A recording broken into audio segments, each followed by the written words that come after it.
Cinco de Mayo, a holiday celebrated mostly by Americans, as Mexico's Independence Day is a holiday celebrating something far cooler than Mexico's independence. And that's beating the French, baby. Yeah, that's what I'm talking about.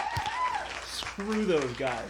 You see, in 1862 at the Battle of Puebla, the Mexican army decimated the French, as per usual, and now, some 162 years later, we celebrate Cinco de Mayo the same way we do St. Patrick's Day. And that's getting absolutely hammered and eating food that barely relates to the holiday in question.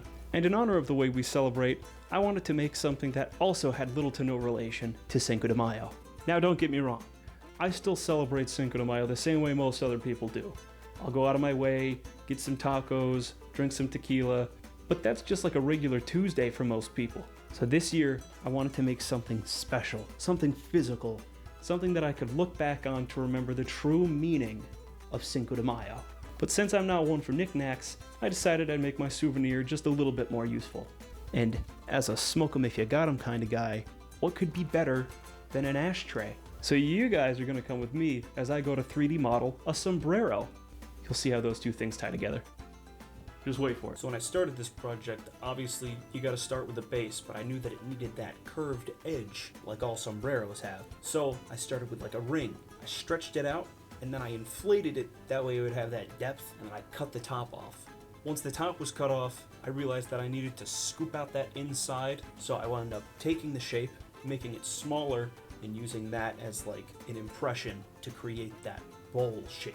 Once the bowl shape was created, we were good to move on. I put the little dome piece on top, stretched it out, realized that I didn't like the proportions, and then completely redid the entire project. I followed the same exact steps, I just made everything a little bit cleaner this time. Once that was done, I put a hole in the very top of the sombrero for a place to put a joint, obviously. I mean, that's kind of what this whole thing was for. Then I put it into the slicer. I looked around in the slicer, realized that there were some weird gaps at the bottom, so I took it back into the modeling program, fixed the bottom, and then put it back into the slicer, saved my G-code, and went to print. Now I'll be the first guy to admit, I'm a bit of a dingus. When I initially started recording this, I didn't really know how the time-lapse mode on a GoPro worked, so I just recorded like 4 hours of printing. But little did I know that this print was going to take like 10 hours to finish. I think I may have had a setting wrong, but what can you do about it, you know? So the first half of this I recorded, and it just wasn't worth keeping in. Then I remembered, oh yeah, there's a time-lapse mode. So I set up the GoPro to time-lapse, and then I came back to it at the very end, and I'm like, okay, sweet, I have a time-lapse ready. I looked through the time-lapse, and it turns out the GoPro has two time-lapse modes. Time-lapse video, what I should have used, and time-lapse photo, which took 16,000 pictures over the course of several hours as the time-lapse.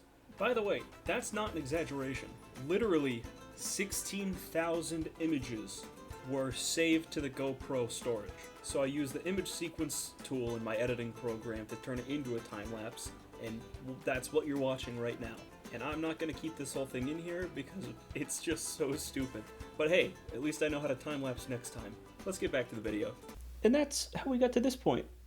Now you see, it's an ashtray, and it'll hold this for me. Look at that. Hands-free.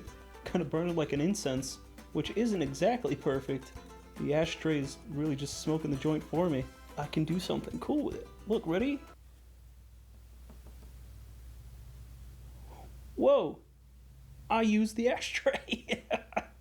Oh, the mustache is getting in my mouth. Let me show you this thing up close. It's gonna be difficult holding all this stuff. So I'm quite pleased with how this turned out. It's got that nice thin edge that, sombreros have. It works, functions, it's got some weight to it so it doesn't just like blow off in the wind, and it holds on to the thing. It holds it for me. So if I don't want to hold it anymore, or, I go to pass it to somebody and they're like, then I can just set it into the ashtray and they can take it whenever they want.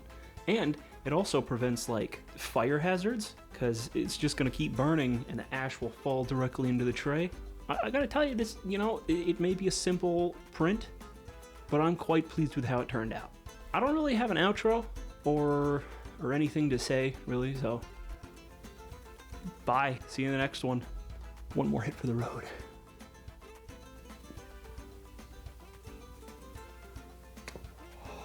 Good thing I'm done recording.